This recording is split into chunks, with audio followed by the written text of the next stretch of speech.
Totoo at magdesisyon, tama magdesisyon ang tama Skip the scroll and stream at TV36 news stream. Kasama si Justin, di sa neto makibalita, makialaman, totoo at magdesisyon na tama.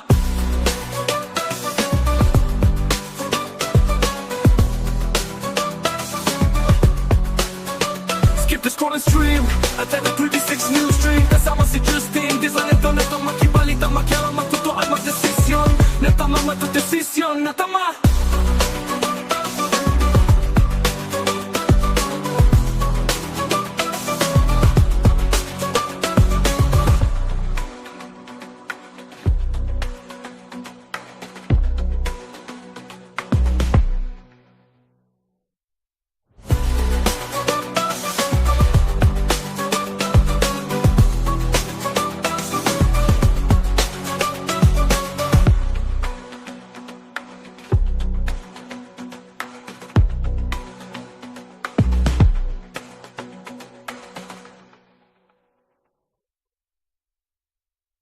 Balitang makatotoanan, balitang mapagkakatiwalaan, balitang may paggagamitan. Skip the scroll and stream at TV36 news stream. Kasama si Justin, di sa neto makibalita, makialaman, totoo at magdesisyon, tama magdesisyon ang tama Skip the scroll and stream at TV36 news stream. Kasama si Justin, di sa neto makibalita, makialaman, totoo at magdesisyon na tama.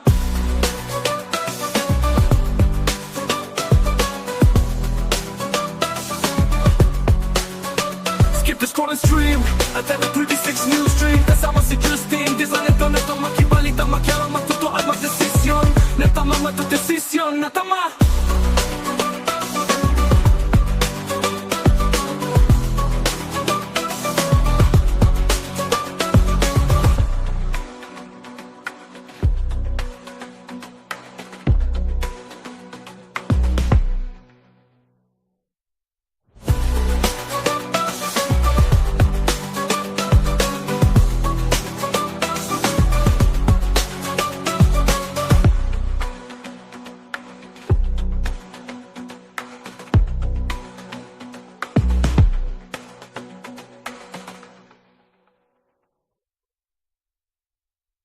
Balitang makatotoanan, balitang mapagkakatiwalaan, balitang may paggagamitan. Skip the scroll and stream at TV36 news stream. Kasama si Justin, di sa neto makibalita, makialaman, totoo at magdesisyon, tama magdesisyon ang tama Skip the scroll and stream at TV36 news stream. Kasama si Justin, di sa neto makibalita, makialaman, totoo at magdesisyon na tama.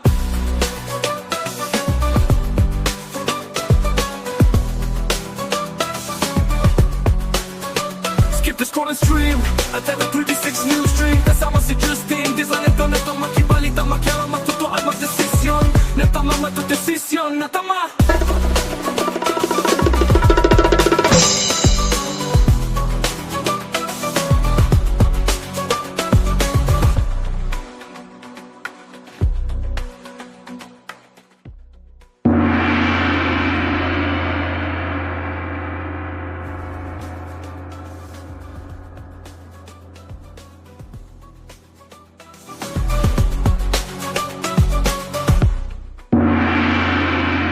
Diba sakto?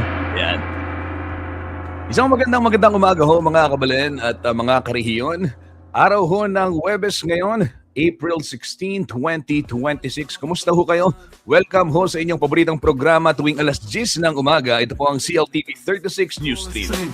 At TV36 news stream. Kasama si Justin, di sa neto makibalita, makialaman, totoo at Kabalen, Justin Dizon po maghahatid sa inyo ng mga balita at impormasyong makatotohanan, balita at impormasyong mapagkakatiwalaan, at balita at impormasyong may paggagamitan.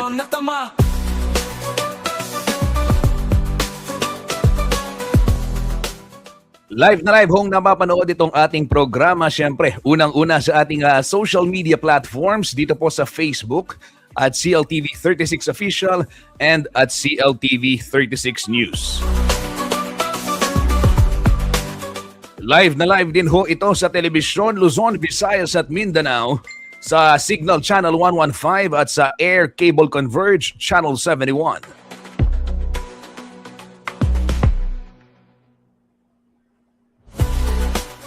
Dito naman ho sa ating rehiyon, Central Luzon, live din tayo sa ating 37 cable partners at maging sa Free TV Channel 36 dito sa Kalakhang, Pampanga. Kaya naman makibahagi na po sa talakayan dito sa ating mga pag-uusapan ngayong araw.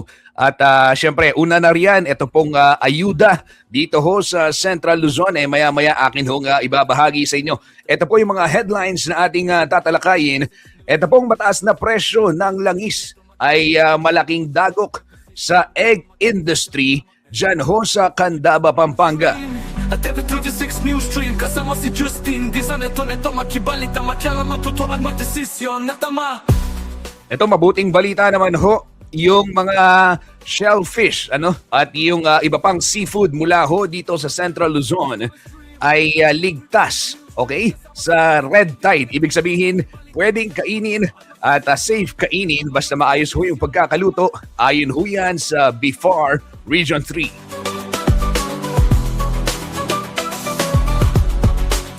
Sa Clark, Pampanga naman, sinira po ng Bureau of Customs itong mahigit 200 na abandonadong shipment.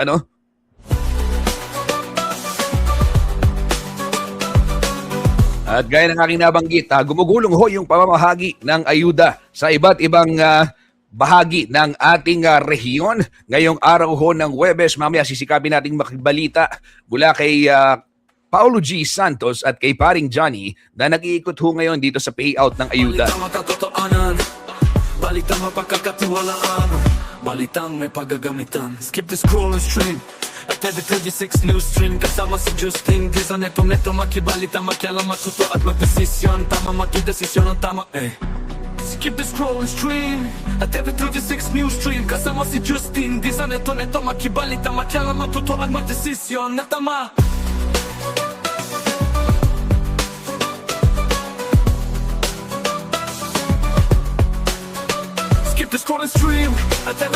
Sa puntong ito, silipin muna ho natin ang Ayan. Sa puntong ito, mga karehiyon, at silipin muna natin sitwasyon ho ng trapiko sa iba't ibang bahagi dito pong North Luzon Expressway. Ngayon pong alas 10:10 ng araw ng Huwebes.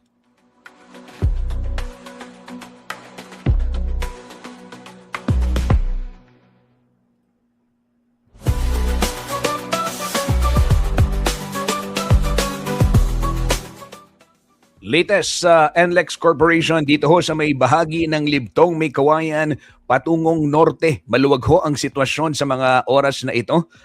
Balintawak Toll Plaza, light traffic din. Mindanao Toll Plaza, light traffic. Ganyan din ho sa may bahagi ng Bocaue Toll Plaza at yung magkabilang portion nito hong, o yung section ng Ciudad San Fernando na sakop po ng North Luzon Expressway. Sa neto makibalita, makyala matuto at magdesisyon. Tama makidesisyon ang tama Skip the scroll and stream at TV36 News Stream kasama si Justin. Di sa neto makibalita, makyala matuto at magdesisyon na tama.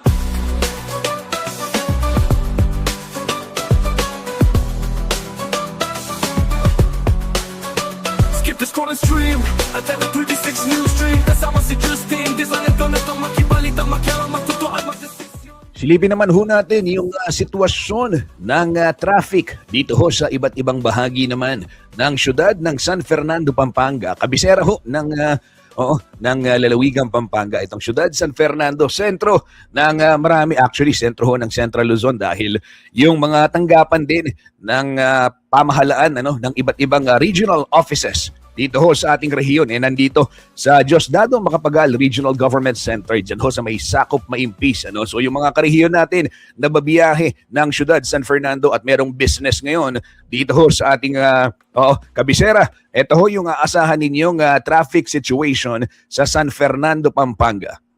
Balitang makatotoanan, balitang mapagkakatiwalaan, balitang may pagagamitan. Skip the scroll and stream at TV36 News Stream kasama si Justin. Di sa neto makibalita, makyala matuto at magdesisyon. Dito muna tayo sa may boundary ng Angeles City at ng siyudad San Fernando. Light traffic ho ang senaryo dyan sa oras na sa kasalukuyan. At ganyan din, maluwag din ang daloy ng trapiko sa may bahagi ng Panings, yung patungong Phil-Am Friendship Highway going to Porac and going to Clark, Pampanga. Light traffic din dito sa may bahagi ng Whole Angel Village at yung Baliti intersection. Pagdating ho ng Sindalan at Del Rosario, maluwag pa din ang daloy ng trapiko. Ganyan din sa may portion ng Sakop Maimpis, yung Regional Government Center. And dito ho sa may section naman ng Lasatin Boulevard, yung going ho ng Santo Niño, St. Jude, ayan, light traffic din. Pero pagdating naman ng bago pa makarating ng downtown, dito ho pagtawid ninyo ng intersection dyan sa may Dolores Macabacole, medyo may pila na ho ng sasakyan. Light to moderate traffic ang nararanasan sa kasalukuyan hanggang dyan sa may JBL, dyan ho sa may Dolores Barosa. And pagdating naman ng downtown San Fernando, maluwag ho ang daloy ng trapiko.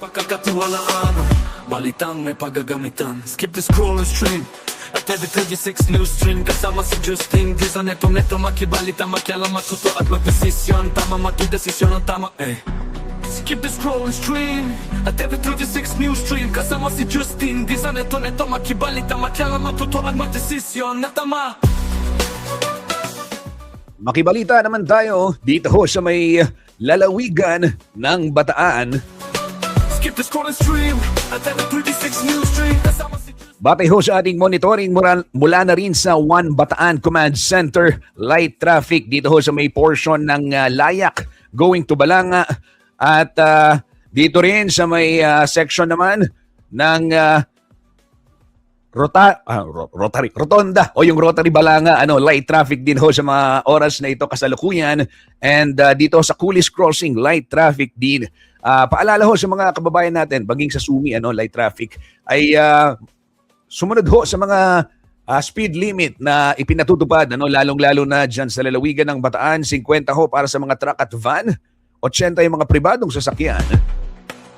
Yung mga namamasada hanggang 70, at yung mga motorsiklo, 60 ho ang pwedeng takbo. pagkakatiwalaan, balitang may pagagamitan. Skip the scroll and stream at every 36 news stream. Kasama si Justin Dizan, neto makibalita, makialam, matuto at magdesisyon. Tama, magdesisyon ang tama, Skip the scroll and stream at every 36 news stream. Kasama si Justin Dizan, neto makibalita, makialam, matuto at magdesisyon na tama.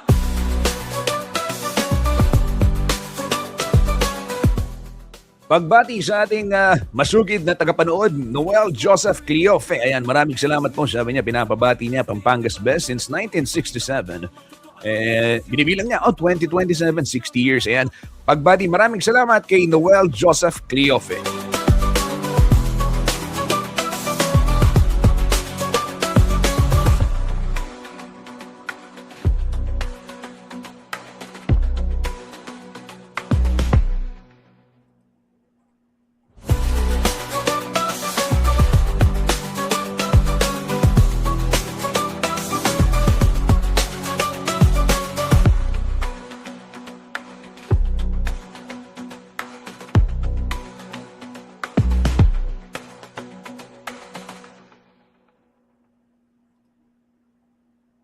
Balitang makatotoanan, balitang mapagkakatiwalaan, balitang may pagagamitan. Skip the scroll and stream at every 36 news stream. Kasama si Justin Dizan, neto makibalita, makialam, matuto at magdesisyon. Tama, magdesisyon ang tama, Sa puntong ito, mga karehiyon, makibalita muna tayo sa ating Weather Bureau, DOST Pag-asa. Ukol ho sa magiging taya ng ating panahon ngayong araw ng Huwebes, April 16, at yung direksyon nitong binabantayang bagyo, kung ano yung magiging epekto rin dito sa ating rehiyon. Narito po yung forecast ng Pag-asa.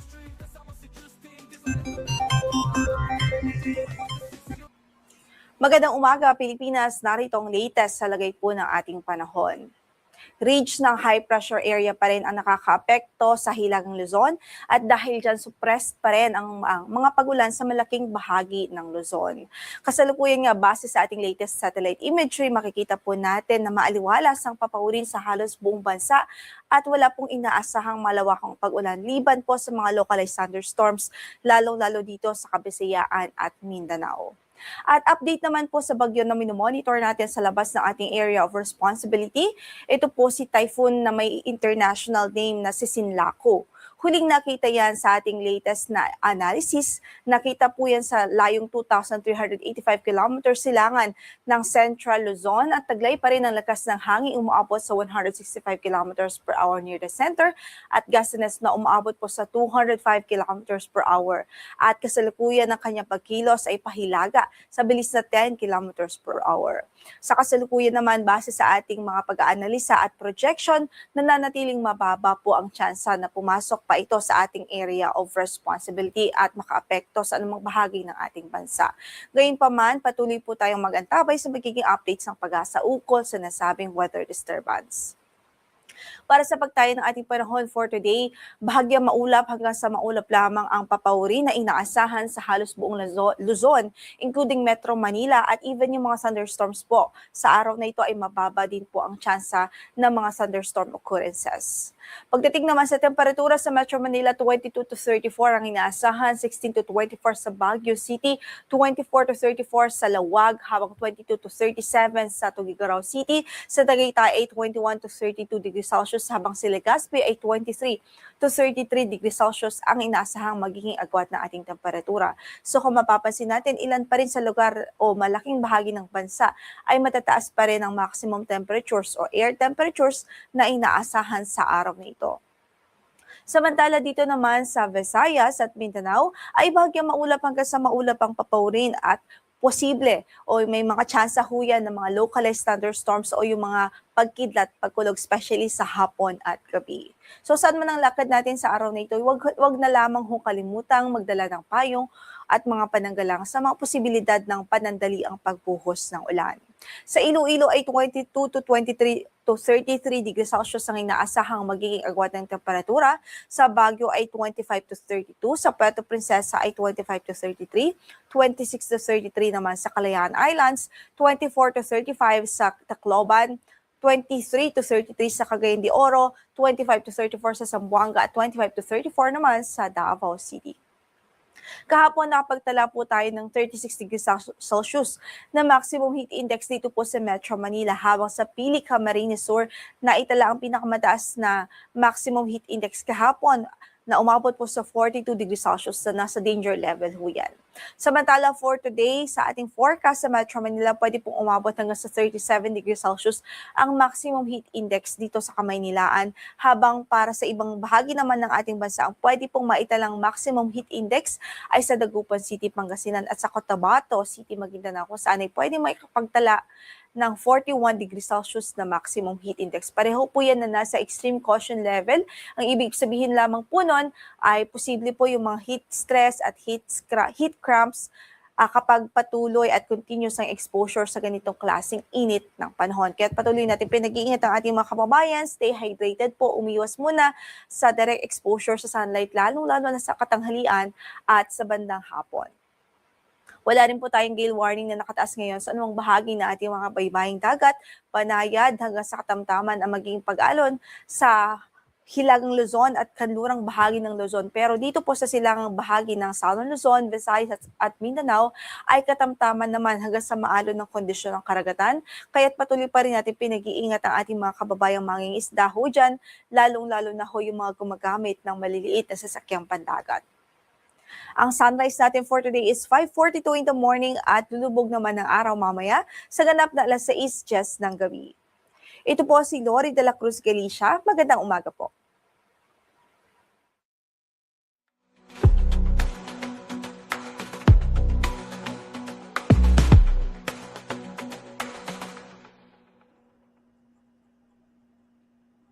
Balitang makatotohanan. Isang takbuhan, isang komunidad, isang layunin, Clark One Big Run 2026 na.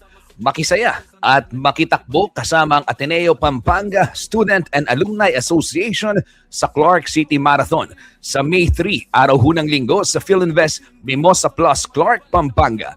Hindi lang ito isang karera.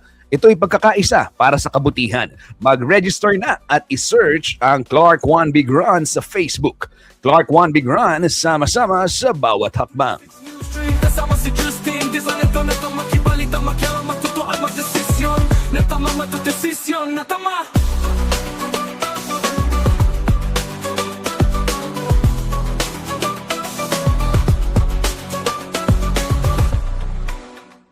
Tuloy-tuloy ho tayo sa ating paghahatid ng balita at impormasyong may paggagamitan. Dito naman tayo sa ating rehiyon. Silipin natin ano nga ba yung magiging posibleng heat index o yung init factor kung tawagin. At bakit? Sinasabi nga ng Pag-asa kanina paulit-ulit, magdala ho tayo ng panangga sa matinding init kung hindi maiiwasan. Pero hanggat maaari, iwasan gumawa ng mga strenuous activities o yung mga nakakapagod physical activities. Lalo na sa kainitan ho ng araw, alas 10 ng umaga hanggang alas 4, iwasan na yung paglalabas. At every 36 news stream, kasama si Justin, di sa neto makibalita, makialam, matuto at magdesisyon. Tama, magdesisyon ang tama, Skip the scrolling stream. At every 36... Pero bago ho yan, happy viewing muna kay Lilibeth Lopez. Hello, good morning po, Ma'am Lilibeth. Ayan, maraming salamat. Saan ho nanonood? Mula saan si Ma'am Lilibeth? Ayan, para mabati rin natin yung inyong mga kabarangay, mga kababayan at yung iba pa nating mga viewers, pwede kayo mag-comment. Tulungan si Kuyang Justin na mas maabot yung ating mga karehiyon dito ho sa gitnang Luzon. Kung mangyari lamang, i-comment ninyo mula saan kayo nanonood para mabati natin, ma-shoutout natin at malay ninyo, pasyalan din natin yung inyong barangay at inyong lugar. Lalo na meron tayong hunt ngayon, yung ating next stopover halo-halo, di ba? Baka naman merong pambatong halo-halo dyan sa inyong lugar. I-comment nyo na dito ho sa ating comment section at babasahin yan ni Kuyang Justin. Ito, balikan natin yung binabanggit ko kanina. Napaka importanteng maalam tayo sa lagay ho ng panahon. Ito 37 degrees. Mainit po 'yan kung tutuusin pero yung mas mataas yung mga 40 danger level. Paalala ho ng Pag-asa, again, ulitin ko lamang, iwasan ho yung strenuous activities alas 10 ng umaga hanggang alas 4 lalo na sa ilalim ng init ng araw. Kung hindi maiiwasan, make sure you're wearing light colored shirts, preskong damit, magdala at laging uminom ho ng tubig. Okay? Paalala, ulitin ko, tubig, hindi po soft drinks. Para ho hindi ma-dehydrate. Ayan. Hindi po colored drinks, laging tubig upang maiwasan po yung dehydration. At ito, sige, silipin natin yung iba pang forecast sa ibang bahagi ng rehiyon. Sa Bulacan, San Ildefonso, 39 degrees. Dito po sa Aurora naman, Baler, 38 degrees. At sa may Kasiguran, 36 degrees. 37 naman sa may Tarlac. At dyan sa may Kamiling at sa may Hacienda Luisita, dyan ho sa may Tarlac City. 37 din sa may CLSU Muñoz at 33 naman sa Bataan. 37 sa may Iba, Zambales, ganyan din sa may Olongapo City.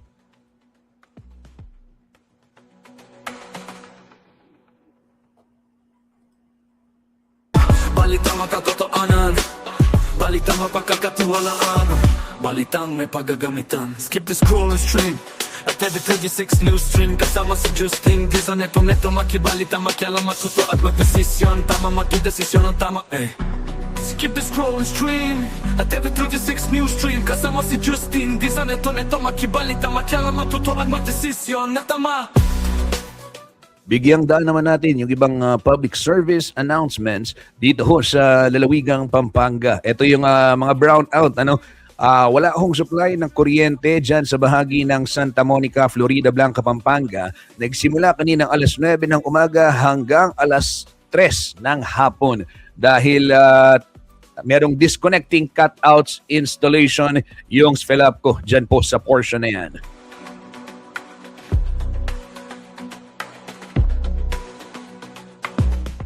Brownout din mula kaninang alas 9 ng umaga hanggang alas 3 ng hapon mamaya dyan sa may Barangay San Roque Dau First, particular na ho sa may Sitio Mapalad sa bayan ho ng Lubao, Pampanga dahil may papalitang sirang poste yung Pelco 2. Samantala, ito naman ho sa may Barangay San Jose, Santa Rita, Pampanga, dyan sa may Dalan Betis. Bukas, pati nga po niya po ini. Oy, nako, pati nga po. Mainit talaga, mainit. Oo. Lalo na, ganyang panahon, paghandaan po, 7 a.m. to 4 p.m. Wala hong kuryente dyan sa may Dalan Betis, Barangay San Jose, Santa Rita, Pampanga, bukas, araw ng Biyernes, April 17. Meron hong feeder extension and maintenance works at pag-clear ng mga linya na ginagawa yung Pelco 2. Kaya ho brownout dyan, pati ngapon. Pati ngapon ho yung brownout. Oh.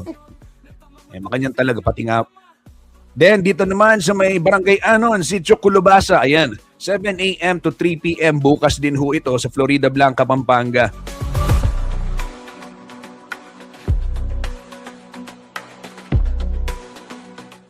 Alas 7 ng umaga hanggang alas 3 ng hapon, meron hong gagawing line upgrading, yung Pelco 2. Kaya po walang kuryente bukas dyan sa may Sitio Culubasa, Barangay Anon, Florida Blanca, Pampanga. Apektado rin ho ng power interruption ito pong Lourdes, Laucpau, Puro 4 and Santiago, dyan ho sa may Lubao, Pampanga. Bukas, 7 a.m. to 3 p.m. Gawa ng line upgrading din ng Pelco 2. Balitang may paggagamitan. Skip the scroll and stream. At 36 news stream kasama si Justin.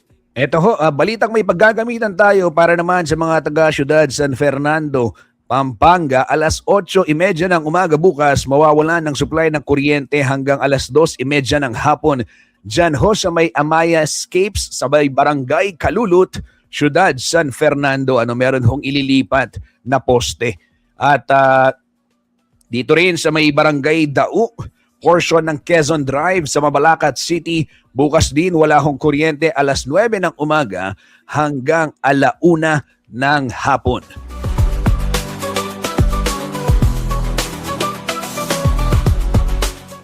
Apektado rin ho ng power interruption bukas yung Barangay Mabiga, San Rafael Village, dyan ho sa may Mabalacat City, alas 9 ng umaga bukas hanggang alas 2 ng hapon.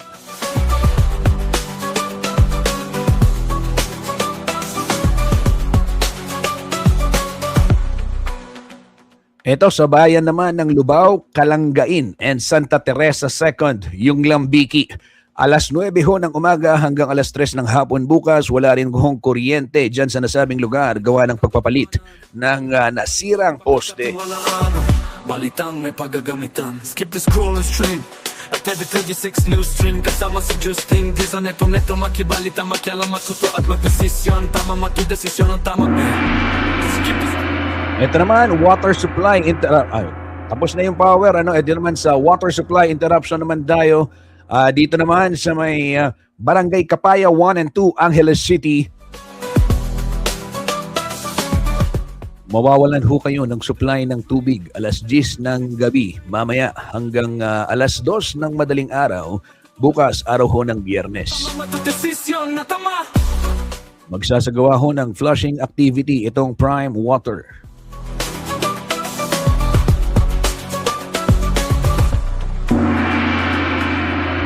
Next naman, dito rin sa may Herencia de Julieta Subdivision sa Mabalacat City, Pampanga, mawawalan din ho ng supply ng tubig alas 9 ng gabi hanggang alas 5 ng madaling araw bukas, araw ng Biyernes dahil sa flushing activity pa rin ng Prime Water.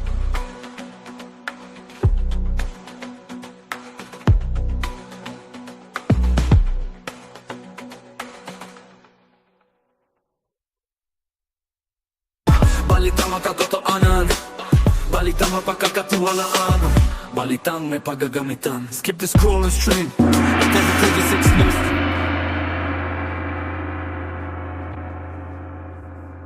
Isang takbuhan, isang komunidad, isang layunin. Clark One Big Run 2026 na. makisaya at makitakbo kasama po ang Ateneo Pampanga Student and Alumni Association at Clark City Marathon sa darating na May 3, araw ng Linggo sa PhilInvest Mimosa Plus, Clark, Pampanga. Hindi lang ito karera, ito'y pagkakaisa para sa kabutihan. Mag-register na, i-search ang Clark One Big Run sa Facebook. Clark One Big Run, sama-sama sa bawat hakbang.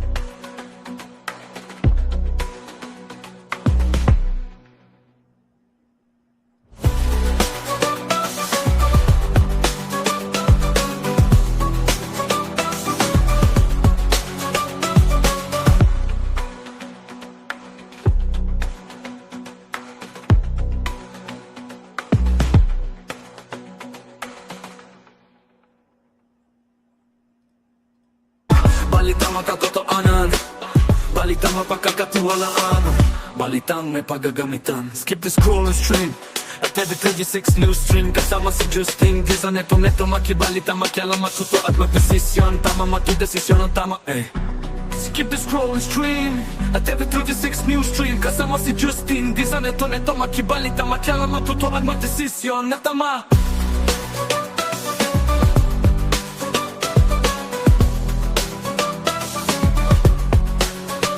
Skip the scroll and stream at every 36 news stream. Kasama si Justin Gisa, neto makibalita, makialam, matuto at magdesisyon na tama, matudesisyon na tama.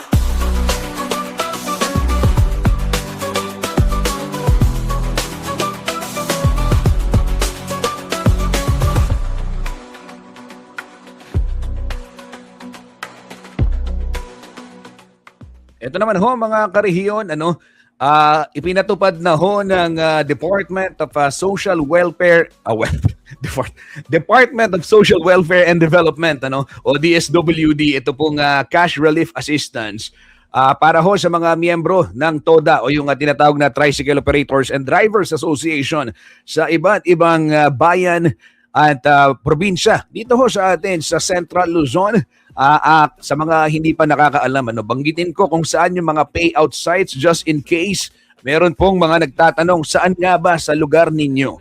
Yung mga tropa nating tricycle driver dyan, mga operator, Skip the scroll and stream. ano rin yung dapat tandaan? Ito, paalala ho ng DSWD, lahat po ng makakatanggap ng cash relief assistance o yung CRA kung tawagin, yung mga TODA members sa ilang munisipalidad sa Central Luzon, gayon po sinasagawa na yung payout. Paalala po ng DSWD sa mga benepisyaryo, magtungo lamang sa mga itinakdang payout site at tiyakin po na dala ninyo yung original at photocopy ng valid driver's license. Ayan ho dalhin yung lisensya o yung kopya ng lisensya upang sa gayon po makatanggap o makakuha nitong cash assistance. So babanggitin ko, basahin natin, isa-isahin natin kung saan-saan ba yung mga payout sites dito po sa Central Luzon.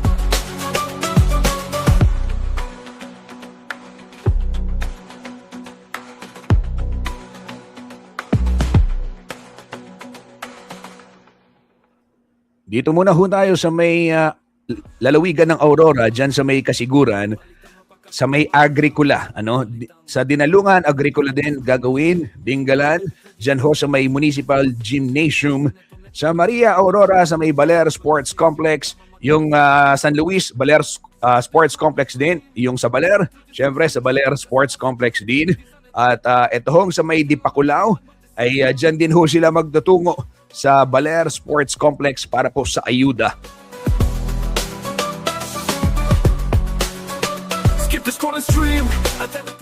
Sa lalawigan naman ho ng Bataan, dyan sa bayan ng Orani, ay Plaza Antonino. Sa may Orion naman, dyan ho sa may Kamalig Sports Complex yung payout. Dito naman ho sa may barangay, dito naman ho sa may bayan ho ng Dinalupihan, sa may Civic Center ng nasabing bayan gagawin ang pamamahagi ng ayuda sa mga TODA members.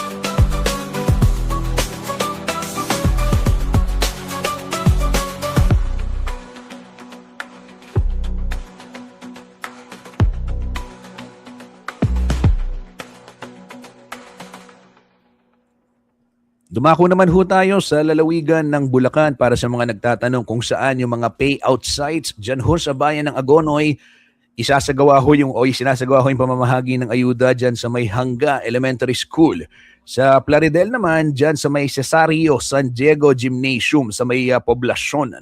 Habang sa may San Rafael, Bulacan, sa Victory Coliseum sa Barangay Sampaloc ang venue ng payout.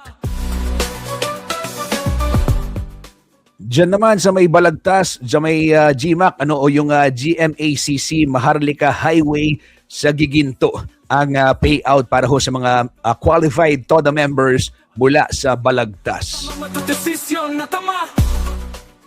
Para ho sa mga taga Santa Maria, Bulacan, ang payout site ay Fortunato F. Halili National Agricultural School Gymnasium dyan ho sa may Barangay Guyong. Okay, yung mga TODA members na kwalipikado ay mangyari lamang magdala ng photocopy at original copy ng inyong driver's license ayon ho sa DSWD.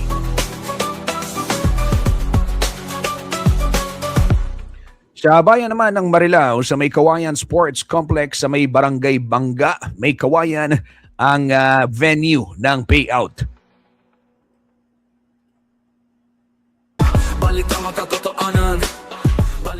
Dumako naman ho tayo sa lalawigan ng Nueva Ecija.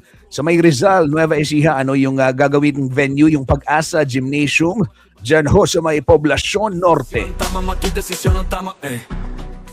Sa Santa Rosa naman, sa may Municipal Gym sa Barangay Rizal, Santa Rosa, gagawin ang pamamahagi ng ayuda. Dito ho sa lalawigan ng Pampanga, sa may bayan ng Magalang, gagawin sa may Magalang Gymnasium sa Barangay San Nicolas II. Sa Porac naman, sa San Jose Songco Gymnasium sa may Kangatbat, Porac, ang payout site.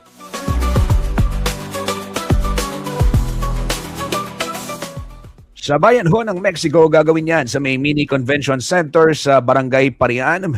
At sa Candaba naman, sa may Anastasio Gallardo Center, Poblasyon.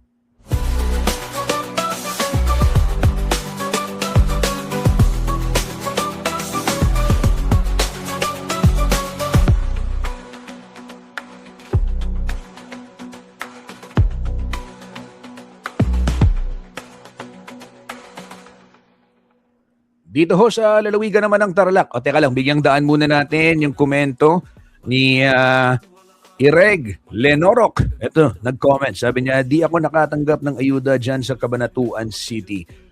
Kung meron hong mga, ayon ho sa DSWD, sir, kung meron ho kayong mga concern, kunwari, nandun kayo sa listahan o qualified kayo o wala yung pangalan ninyo pero alam nyo, kwalipikado kayo, pwede ho kayong magpadala ng mensahe sa Facebook page mismo ng DSWD. Ito po yung inanunsyo rin sa press conference ni Secretary Gatchalian. So meron daw assistance desk na nakatutok yung kagawaran. Tingnan nga natin, subukan natin sir, pwede ho kayong mag-message sa DSWD page and sikapin din nating itawid kayo dyan ho sa mga kinaukulan dyan sa Cabanatuan City.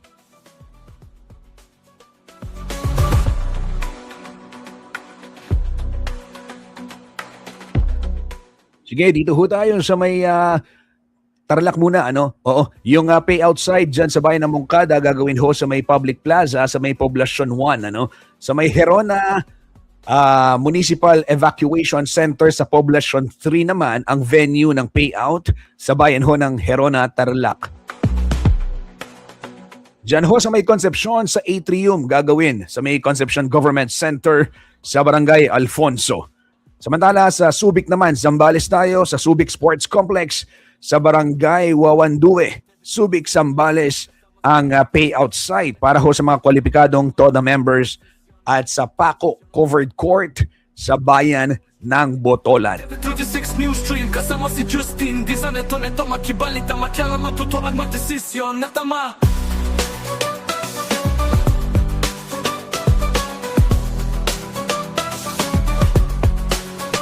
Skip the scroll and stream at 36 News Stream, kasama si Justin. Di sa neto makibalita, makiala matuto at magdesisyon na tama, matudesisyon na tama.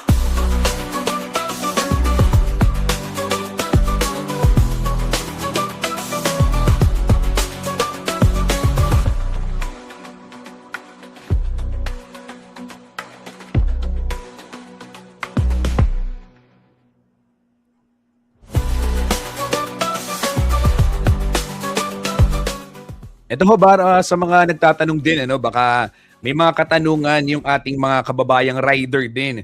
Sabi kasi merong comment dito, may nag-post dito sa page mismo ng DSWD Region 3. Sabi, paano naman po ang mga MC taxi at delivery riders sa San Jose del Monte, Bulacan? Nagpa-fill up po ang LGU namin dito pero mga toda pa lang nabigyan at hindi pa lahat nabigyan dahil sa mali-maling encoding. Magdesisyon ang tama Skip the scrolling stream at every 36 news stream. Ayan, nasa page ho ito ng DSWD. Sagot ho ng kagawaran. Sa kasalukuyan, TODA members po mula sa identified municipalities ang isasagawang payout activity. Tumutok lamang ho dito sa DSWD Field Office 3 official page para sa mga karagdagang impormasyon patungkol po sa CRA rollout. So yung mga rider, yung mga MC taxi, lalo na ho dito sa iba't ibang bahagi ng ating rehiyon, kung kayo po pinag-fill up ng form, pinasagutan ng form, antayin lamang, ayon ho sa DSWD, kailan kaya, eto yung tanong ng ating mga kababayan. Well, it's not a laughing matter to be exact, di ba? Hanggang kailan sila maghihintay? Diba? Ito lagi sinasabi sa ibang bansa, ang bilis ng aksyon dito sa atin. Ayan ho sa mga nagtatanong. Wala pa ho sa mga MC taxi, wala pa sa mga delivery rider. So mga toda pa lamang yung bibigyan ng ayuda. Batay na rin muna sa rollout nito pong DSWD. Neto makibalita, makialam, matuto at magdesisyon. Tama, magdesisyon ang tama Skip the scrolling stream at every 36 news stream. Kasama si Justin. Di sa neto makibalita, makialam, matuto at magdesisyon na tama.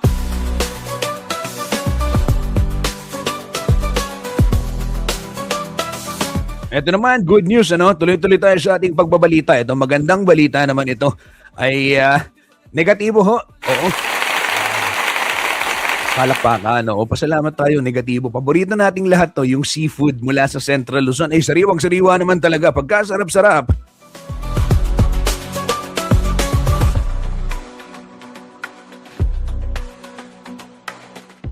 Ito ho mga karehiyon, wala umanong dapat ikabahala sa pagkain ng seafood mula sa Central Luzon.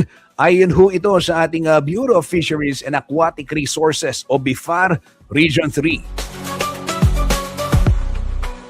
Sa inilabas pong Shellfish Bulletin No. 8, Series of 2026 na may petsang April 14, ligtas ho sa paralytic shellfish poison o PSP o yung red tide, ang mga sinuring water sample mula po sa katubigan ng Pampanga, Bataan, Bulacan at Zambales. 36 news stream kasama si Justin. Di sa neto makibalita, makialam, matuto at magdesisyon. Tama, magdesisyon ang tama Skip the scrolling stream at every 36... Gayunpaman, nagpaalala po ang ahensya sa publiko na tiyaking maayos ang pagkakaluto ng seafood upang maiwasan ang food poisoning. At meron din hong mga lugar sa Pilipinas ang apektado pa rin ng red tide. Dito ho sa Luzon, itong Bolinao at Anda, yung coastal waters ng Bolinao at Anda sa Pangasinan. Kaya naman ipinagbabawal ang paghuli, pagbebenta at consumption ng shellfish mula sa nasabing lugar.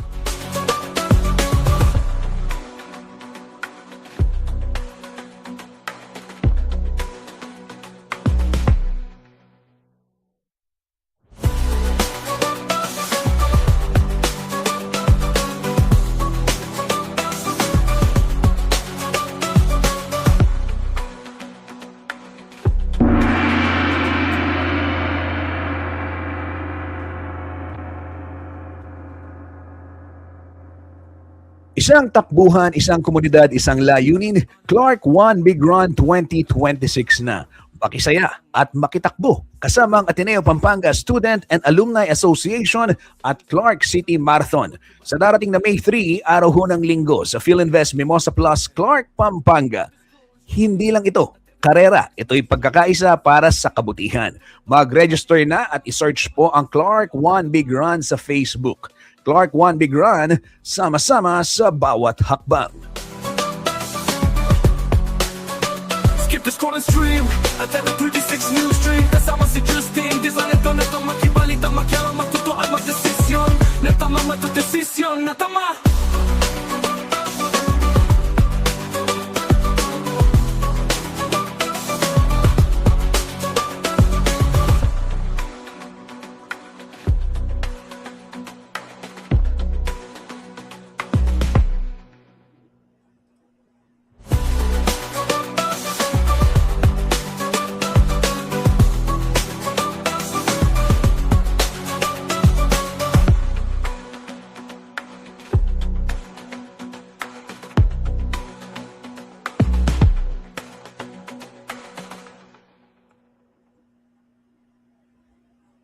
Balitang makatotoanan, balitang mapagkakatiwalaan, balitang may paggagamitan. Skip the scroll and stream at every 36 news stream. Kasama si Justin. Ito po mga karihiyon sa iba pang mga balita. Ito, just in case you missed this, di ba? Pero I'm sure alam niyo na. Epektibo na ho simula ngayong araw. Ito hong second tranche ng taas sahod sa minimum wage earners dito po sa Central Luzon. Bahagi po ito ng inaprobahang increase ng Regional Wage Board noong nakaraang taon.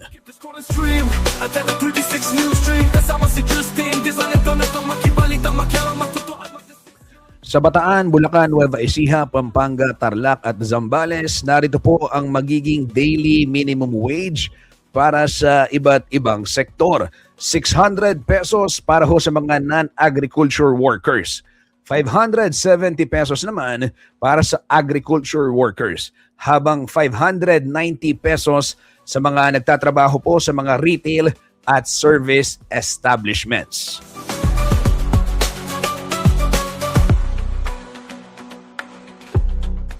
Sa lalawigan naman ng Aurora, ang arawang sahod ay nasa 560 pesos para sa non-agriculture worker, 545 naman sa agri-workers at 515 para ho sa mga nasa retail at service workers. O yung mga nasa service industry, ano? Kaugnay ho nito, inabusuhan po ng DOLE ang mga employer na sumunod sa updated wage rates. Pinapaalalahanan din ng mga manggagawa na maging maalam sa kanilang mga karapatan. Matatanda October 2025 nang ipatupad ang first tranche ng wage order number RB3-26 na nagkakaloob po ng 20 to 40 pesos daily increase.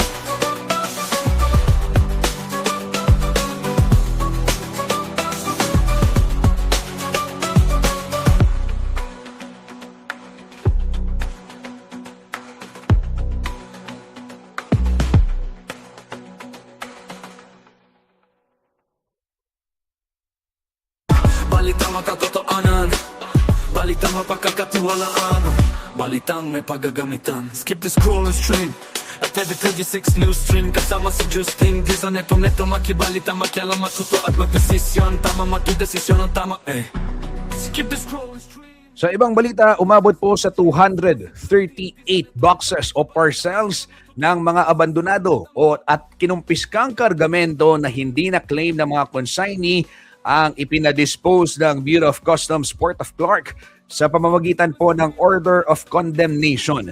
Bago po ang pagsira, dumaan ang mga shipment sa wastong pagsusuri at inventaryo upang masiguro ang pagsunod sa mga umiiral na regulasyon. Ayon ho sa BOC, isang third-party service provider na accredited ng kanilang ahensya at ng DENR ang nagsagawa ng disposal ng naturang items.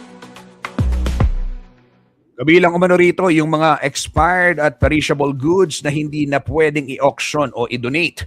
Layon po ng hakbang na ito na ma-decongest ang mga warehouse at higit na maisaayos ang pagproseso ng mga kargamento.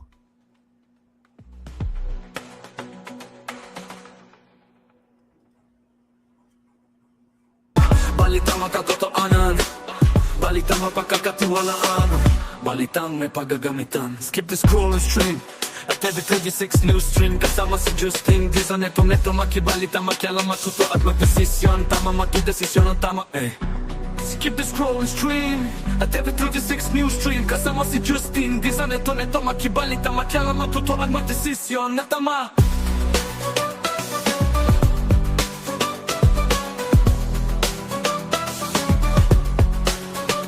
Skip the scroll and stream at every 36 news stream. Kasama si Justin Di sa neto makibalita, makialam, matuto at magdesisyon na tama, magdesisyon na tama.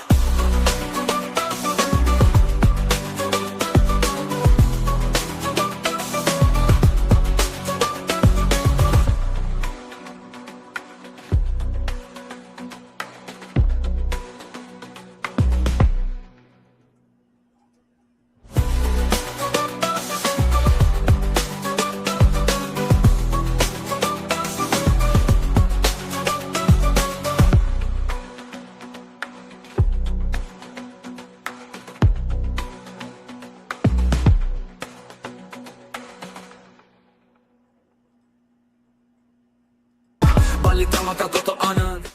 Tuloy-tuloy ho tayo sa ating pagbabalita. Tinalakay po ng lokal na pamahalaan ng Candaba, Pampanga at ng mga producer at processor ng itlog katuwang ang Department of Agriculture Region 3 at Provincial Veterinary Office ang lumalalang epekto po ng pagtaas ng langis sa kanila pong industriya. Makialam, matuto at magdesisyon na tama. Layunin ho ng pulong na suriin ang kasalukuyang kalagayan ng pag-iitik, egg processing at produksyon ng itlog sa bayan na patuloy pong apektado ng mataas na gastos sa operasyon, partikular na ho sa transport and distribution. Ayon ho sa dumalong mga producer, malaking hamon ng patuloy na pagtaas ng presyo ng krudo dahil direkta itong may epekto sa presyo ng feeds, logistics at iba pang gastusin sa produksyon. Dahil po dito, hirap daw silang mapanatili ang sapat na supply habang tinitiyak na abot kaya pa rin ang presyo para po sa mga mamimili. Binigyang din naman sa pulong ang kahalagahan ng koordinasyon sa pagitan ho ng pamahalaan at ng mga stakeholder upang makaubo ng agarang solusyon. Kabilang na po rito yung pagpapalakas ng market distribution, posibleng tulong at sa transportasyon at iba pang intervention upang suportahan ang mga local producer. Balitang makatotohanan, balitang mapagkakatiwalaan, balitang may paggagamitan. Skip the scroll and stream at every 36 news stream. Kasama si Justin Di sa neto makibalita, makialam, matuto at magdesisyon. Tama magdesisyon. Isang takbuhan, isang komunidad, isang layunin. Clark One Big Run 2026 na. Makisaya at makitakbo kasama ang Ateneo Pampanga Student and Alumni Association at Clark City Marathon. Ngayon pong linggo, May 3 o sa darating na May 3, araw po yan ng linggo sa PhilInvest Mimosa Plus Clark Pampanga. Hindi lang ito karera, ito po yung pagkakaisa para sa kabutihan. Mag-register na, i-search ang Clark One Big Run sa Facebook. Clark One Big Run, sama-sama sa bawat hakbang.